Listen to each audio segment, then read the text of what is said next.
Oke, halo semua dan bertemu lagi bersama Gorioris di F1 23 atau Karir di episode ke-21. Gimana puasanya, masih lancar? Semoga aja lancar sampai nanti di hari ke-30 ya, di Ramadan Grand Prix. Dan tiba lagi kita di sesi kualifikasi untuk GP Meksiko, tepatnya di round ke-20 ini, yang mana kita akan mencoba meraih hasil maksimal.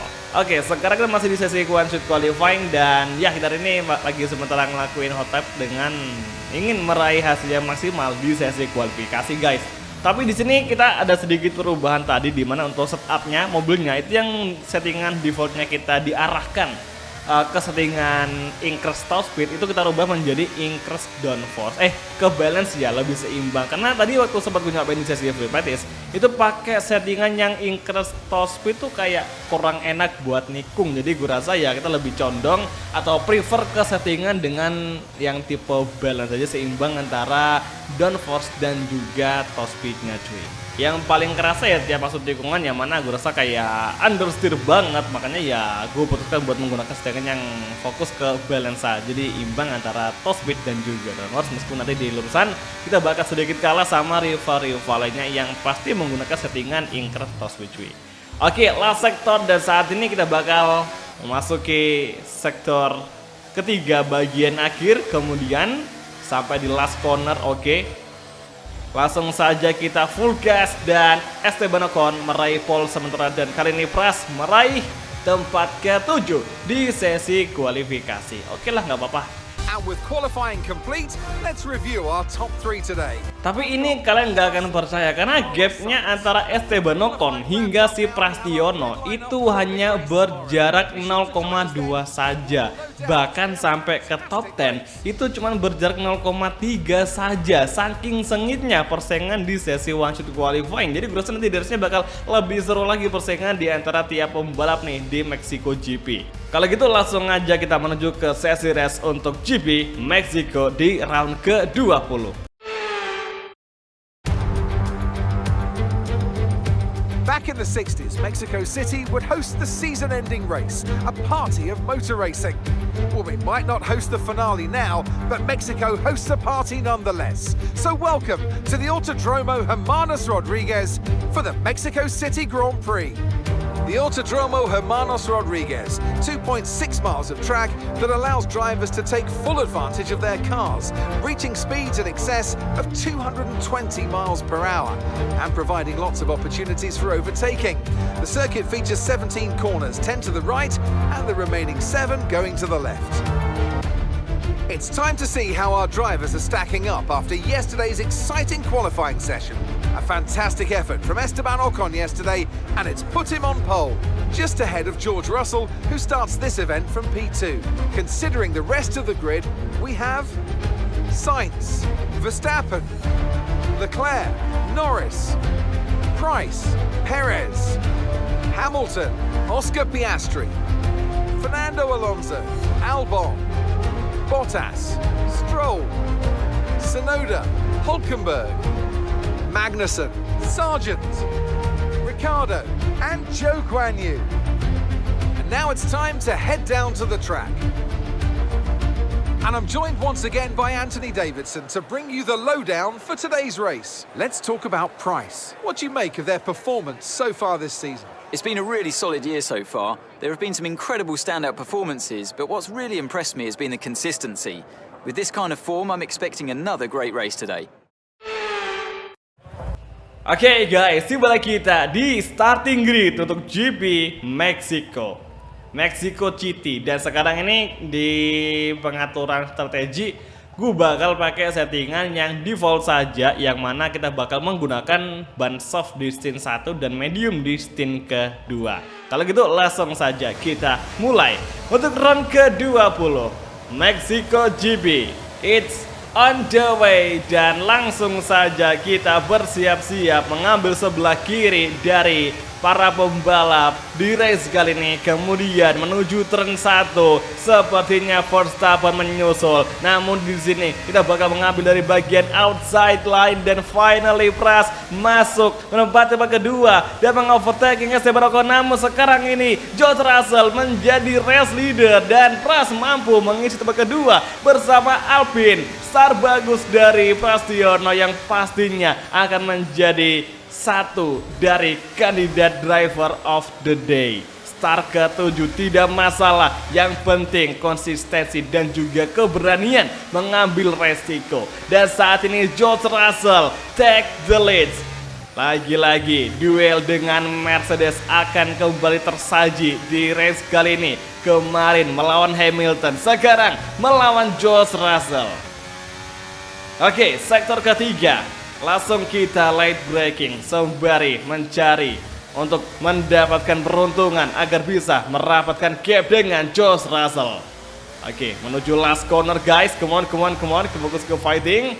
18 lap masih panjang, masih bisa kita gunakan untuk bisa menghajar George Russell andaikan kita tidak mempunyai masalah. Oke, dengan bantuan Slipstream, Prasetyono masuk dari inside line, namun nyaris dari George Russell melakukan collision. Sekarang di turn 1 kita mencoba late braking, namun ternyata George Russell lebih berani mengambil bagian sebelah kiri tadi. Hingga sekarang George Russell kembali menjadi race leader, gagal kita overtaking dan gagal kita overtaking untuk tempat pertama saat ini.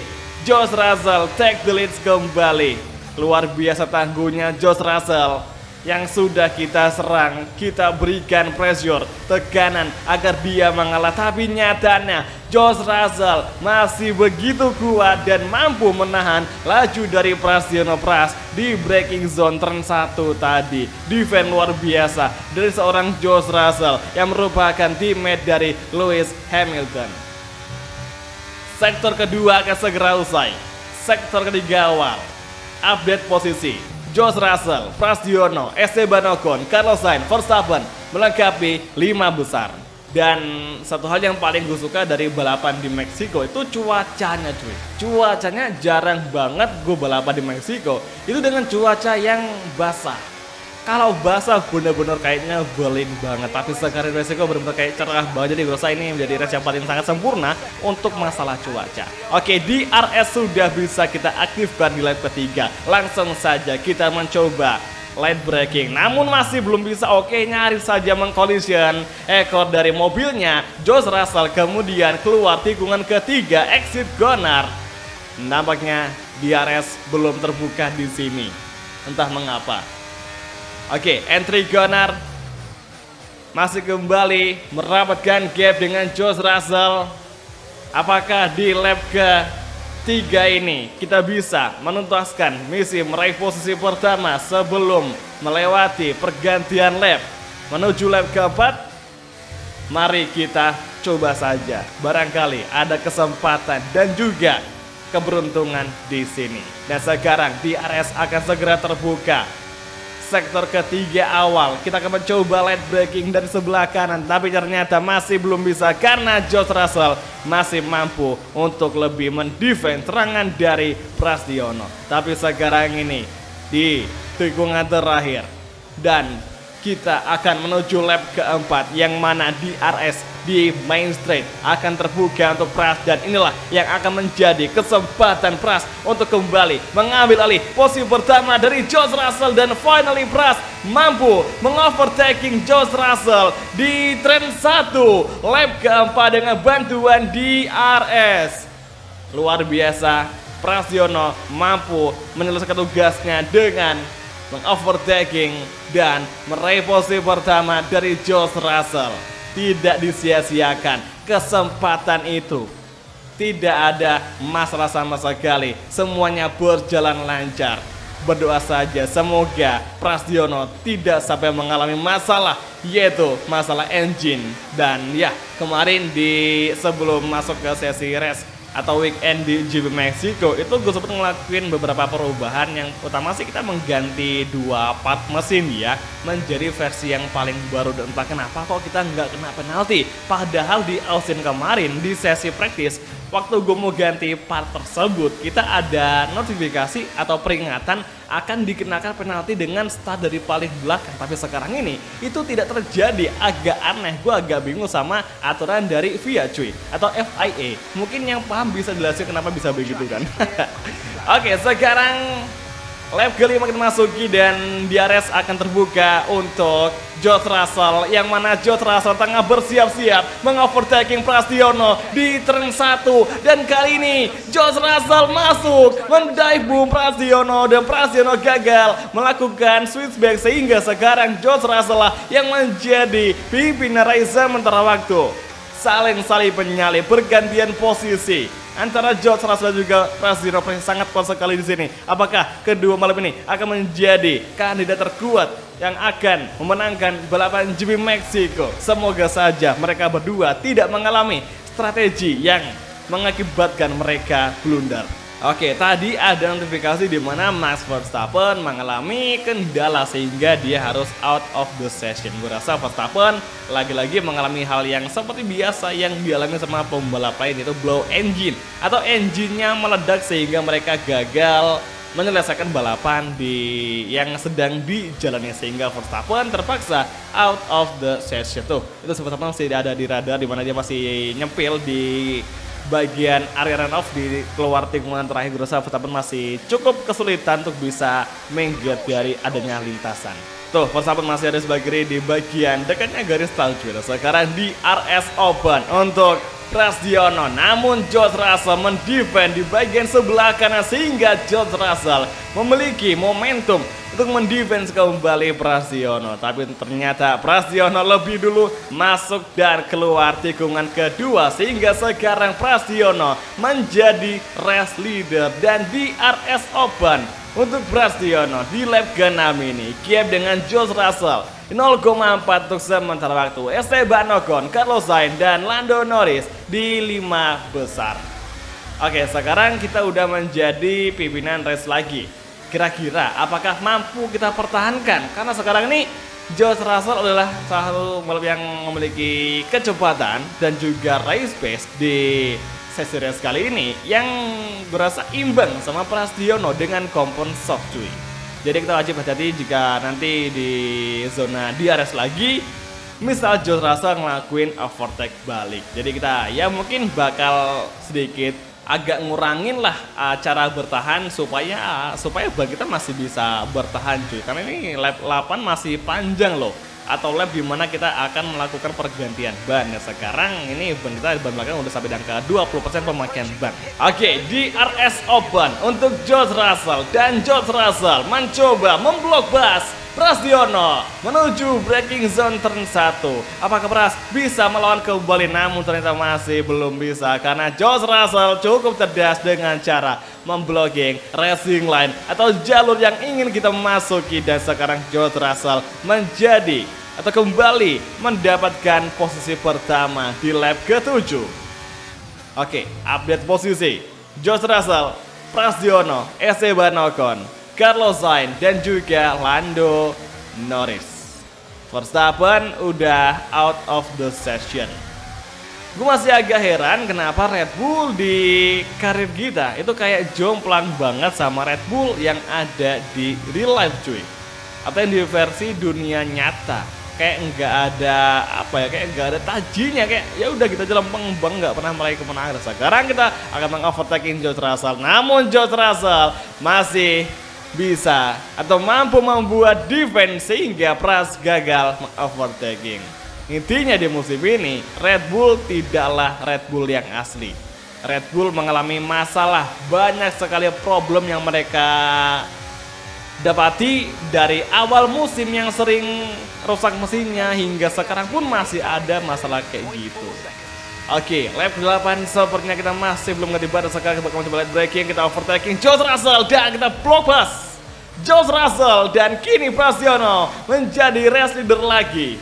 Pokoknya spot overtaking yang paling kita sering lakuin sama George Russell ya di main straight, cuy, di turn 1. Itulah spot yang paling sering dilakuin overtaking di tiap masing-masing para pembalap. Oke, sepertinya pergantian ban belum terjadi di lap 8 ini. Gue rasa nanti di lap ke-9 atau mungkin lap ke-10 barulah kita bisa mengganti ban. Dan ya semoga aja dengan penggunaan ban kita yang sudah sampai di angka 25% ini mampulah bertahan hingga nanti di lap selanjutnya atau lap pergantian ban atau waktunya kita masuk ke pit box. Oke, George Russell sekarang sudah mulai menjauh. Gue rasa George Russell dia sudah mulai mengalami masalah sama ban sehingga dia tidak bisa untuk mengimbangi race pace dari Prasetyono yang sangatlah kencang sekali. Dan ini makin kesini gue rasa tuh si Prasetyono bisa gue bilang kayak Sunday rider cuy. Sunday driver. Karena apa? Karena dia selama sesi praktis kemudian kualifikasi dia pasti ya hasilnya kayak gitu-gitu aja, kayak kesulitan buat masuk di top 3. Tapi ketika race berlangsung, Prasetyono menjadi yang paling kuat, bahkan ya cukup bisa ngeberikan suatu tontonan yang menarik kepada para penonton di sini. Bahkan sekarang ini George Russell yang sempat tadi menjadi race leader sekarang udah mulai kewalahan cuy untuk menghadapi Prasetyono. Jadi bisa gue bilang itulah kenapa alasan si Prasetyono bisa dibilang atau bisa disebut dengan julukan Sunday Driver di F1 Career Universe dari Gorioris. Nah sekarang ini nampaknya George Russell sudah mulai ngerapin lagi gap dengan Prasetyono. Kira-kira apakah George Russell mampu untuk mengovertaking kita di beberapa tikungan di depan? Let's see aja. Semoga saja di sini di tikungan zigzag Prasetyono mampu mengamankan posisi pertama tanpa ada gangguan dari George Russell. Oke, menuju sektor ketiga awal, kemudian kita entry corner, agak melebar, kemudian exit lagi menuju hairpin corner di last sektor. Ini lapangan gede banget, biasa untuk selebrasi podium. Kemudian di last corner dan langsung saja kita masuk ke pit box untuk mengganti ban menjadi kompon medium. Stint kedua akan segera kita lakui atau kita lakukan. Oke, come on guys, semoga nggak ada yang bikin macet. Come on. Oke, nice, tidak ada masalah sama sekali. Berarti kita benar-benar kayak udah clear banget tanpa ada gangguan nih. Ini nih yang gue cari, pitbox tapi tidak ada halangan dari para pembalap yang ada di satu jalur dengan pergantian ban kita. Kayak nggak ganggu banget misalkan kita harus nunggu gara-gara mereka macet kan di trafficnya untuk jalur pergantian ban. Oke, last sector di lap ke-10, teammate in the pits. Esteban masuk ke pit dan ini si Logan Sargent kayak ngeganggu banget. Kita pengen overtaking tapi dia tuh kayak sengaja buat menghalang-halangi laju kita cuy. Oke, nah tuh masuk tuh ke pit. Aman sekarang. Oke, lap ke-11 kita masuki dan Prasetyono di RS Open dan finally Pras langsung kembali mendapatkan tempat pertama. Dan oh my god, goblok banget George Russell. Aduh sorry guys, kita agak toxic. George Russell ngapain dia pakai hard gitu loh. Padahal nih di antara 5 pembalap terdepan yang paling cepat, Pras, Carlos Sainz, Esteban Ocon dan juga Lando Norris itu pakai medium. Ini kenapa sih George Russell pakai kompon hard? Kayak aneh banget. Udah tahu soft aja udah bisa bikin dia kenceng. Kenapa harus pakai hard yang jatuhnya lebih keras? Yang pasti ya nggak bakal bagus nih buat balapannya si George Russell di stint kedua. Ini bisa gue prediksi George Russell dengan hard dia bakal kesulitan untuk bisa fight di tempat kedua. Ya cuy, kalau Sainz, Esteban, Norris yang sama-sama kenceng itu dia pakai medium loh. Ya ampun, agak aduh.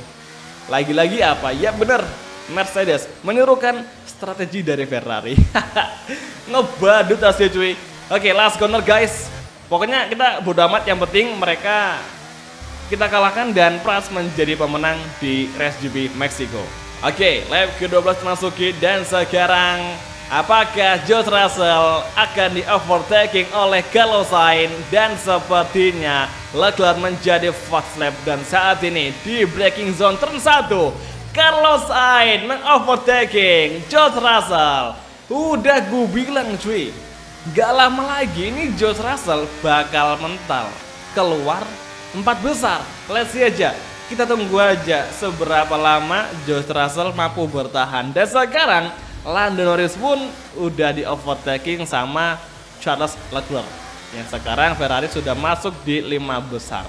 Jadi gue rasa di musim ini yang paling menonjol banget performanya itu Alpine dan juga Ferrari. Dan juga Mercedes ya dikit-dikit, sedangkan kayak Red Bull ya tenggelam banget di musim ini. Kayak nggak ada apa-apanya juga, kayak kasihan banget. Padahal kalau di Aston tuh kayak mereka kenceng, super power. kayak kuat banget, kayak nggak akan pernah kalah. Tapi ketika sampai di versi karir kita, mereka dibikin nerf dan sulit banget buat meraih kemenangan. Bahkan untuk battle di perebutan 3 besar aja itu udah sulit banget cuy. Lap ke-14, George Russell mundur di tempat keempat dan Esteban di overtaking oleh Carlos Sainz. Sementara itu Lando Norris kembali mendapatkan tempat kelima yang tadi sempat dimasuki oleh si Leclerc cuy. Oke, Carlos Sainz masih battle sama Esteban Ocon. Mereka tengah berduel sengit memperebutkan siapa yang paling layak meraih tempat kedua di race kali ini antara Carlos Sainz dan juga Esteban Ocon, antara Ferrari dan juga Alpine. Lap ke-16, Carlos Sainz mundur tempat ketiga dan George Russell masih stay di tempat keempat, namun untuk si Lando Norris terpaksa mundur dan Leclerc masuk di tempat kelima. Luar biasa. Apakah di lap ke-17 nanti atau di 2 lap terakhir akan ada pergantian posisi lagi? Let's see aja. Dan sekarang menuju lap ke-17 dan tinggal 1,5 lap lagi untuk GP Meksiko di sirkuit Hermanos Rodriguez. Kita akan menyelesaikan balapan di race kali ini. Namun gap dengan Esteban Ocon sekarang semakin rapat, bahkan juga Carlos Sainz yang semakin merapatkan gap dengan Prasetyono. Apakah Carlos Sainz dan juga Esteban Ocon akan memberikan serangan kepada Pras di sisa waktu untuk balapan GP Meksiko? Mari kita tunggu, karena sekarang ini bisa gua akuin respect kita sudah hancur sekali, kayak udah capek banget untuk balapan di race kali ini. Makanya guys, kenapa gue nggak pernah untuk mau main di main di lap yang jumlahnya sampai 30 atau mungkin 50 ya, karena emang secapek ini loh main F1. Maksudnya kayak ini lap kita main selama 18 lap itu udah capek banget, apalagi 30 lap terus 50 lap itu udah kayak mustahil banget gue jalanin, apalagi kan kerjaan nggak cuma nge-konten. Jadi ya ini gue rasa udah pas banget porsinya untuk Goriotis bermain F1 karir, dan gue rasa ya juga udah cukup banget nih porsinya, udah bisa untuk menyeluruh untuk penjelasannya. Oke, last corner gap dengan Carlos Sainz semakin rapat. Apakah di lap ke-18 kita akan mendapatkan serangan dari Carlos Sainz, dari Ferrari, dan juga Esteban Ocon? Let's see saja menuju braking zone tikungan pertama, ujung dari lurusan ini. Apakah Carlos Sainz akan mengovertaking Pras? Tapi ternyata masih belum bisa, dan Prasetyono mampu lepas hingga keluar tikungan ketiga. Prasetyono masih mampu berada di posisi pertama tanpa adanya overtaking dari rival-rival di belakang, meskipun gap dengan Ferrari semakin terpangkas dan Carlos Sainz semakin datang menyerang. Ancaman nyata dari Ferrari. Apakah Prasetyono mampu membendung serangan akhir dari Carlos Sainz? Bahkan sekarang Esteban juga semakin merapatkan gap dengan kita berdua. Oke, tikungan zigzag kita lebih unggul di sini. Come on guys, come on. Dan sekarang memasuki sektor ketiga awal, dan last sektor akan menjadi momen terakhir kita untuk memenangi race di Mexico City. Oke, 3 tikungan terakhir, kemudian 2 tikungan terakhir, dan tikungan terakhir atau last corner di Mexico GP Hermanos Rodriguez. Dan sekarang menuju finish line. Finally Pras meraih kemenangan, dan kita mampu membuktikan bahwa kitalah yang layak menjadi pemenang di sini setelah start dari urutan ke-7. What a race, what a maneuver dari Prasetyono yang mampu, dan kan bener saja driver of the day dipegang oleh Prasetyono. Pras, udah gue bilang kita bintangnya di musim ini bersama Alpine dan juga Mas Pras cuy. Luar biasa. And congratulations to the whole team. Tell me, Ant, how do they manage to achieve this win? I think we'll chalk this one up to a deft touch on the brake pedal. That's allowed them to challenge down the inside into the braking zones, and ultimately, if you do that often enough, you end up winning the race. It was great to watch as well though, wasn't it? Forget strategy, forget tyre management. Who doesn't love a good old-fashioned scrap? Welcome then to the podium, our top 3 drivers. What a great effort from them today in a very difficult race.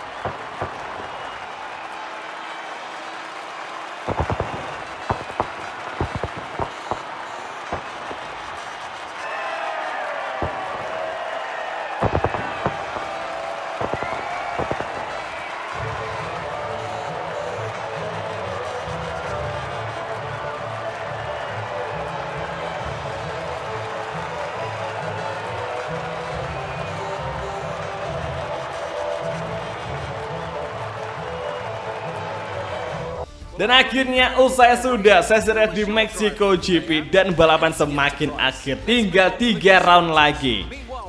Berapa ya? 3 ya? Brazil, kemudian Las Vegas, dan yang paling terakhir itu di Yas Marina atau di Abu Dhabi. Wah, gokil sih ini, nggak kerasa udah sampai di akhir musim dan kayak apa ya? Cepet banget buat kita bermain F1 karir, cuy. Mungkin karena kita fokus sama F1 di beberapa hari ini dan ya akhirnya kita udah bisa untuk sampai di 3 race terakhir. Dan di klasemen kita makin unggul telak dari para rival lainnya. Jadi oke semua, terima kasih nonton dan sampai ketemu lagi di video F1 Karir untuk episode selanjutnya. Oke, thank you, bye dan ciao guys, sampai jumpa.